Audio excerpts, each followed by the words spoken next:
Ashley Burke, CBC News. The White House says that the total tariffs on aluminum and steel could be 50%. What's your response to that, and why do you think that President Trump continues to escalate his threats? I think it's important to understand that Canada will respond as appropriate in a calibrated but extremely strong way, regardless of what the U.S. moves forward with. We don't want to be in a trade dispute. We think that the best thing for all of us in North America is to continue to work together, to focus on some of the international trade challenges, whether it be non-market economies or rising authoritarian economies, that need to be countered by friends and allies working together on energy, on AI, on critical minerals, on the kinds of things that we can do to create shared prosperity across not just our continent, but all Western democracies. This is our focus. If we have to take some time to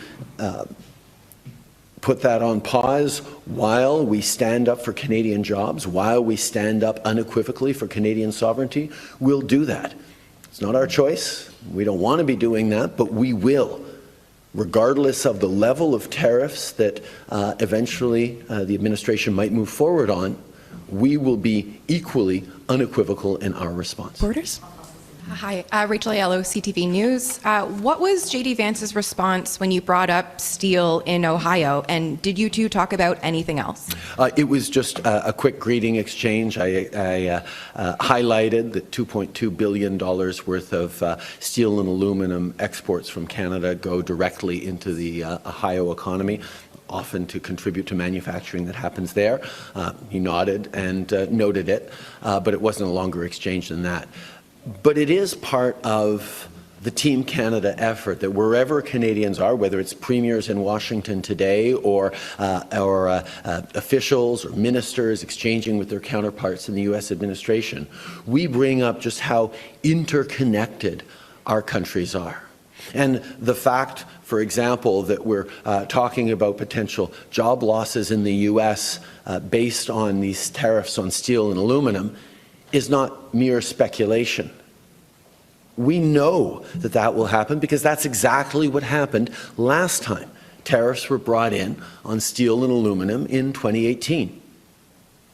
There were job losses in the United States. 75,000 fewer jobs in the U.S. because of tariffs they brought in on steel and aluminum, and those tariffs were even lower than the ones they're contemplating bringing in right now.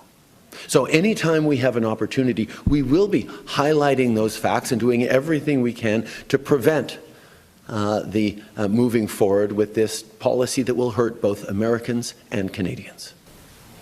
And a series of world leaders have gone to the White House to meet with President Trump since his return. Have you had any conversations with him about you going down to D.C., trying to sort out your tensions in person?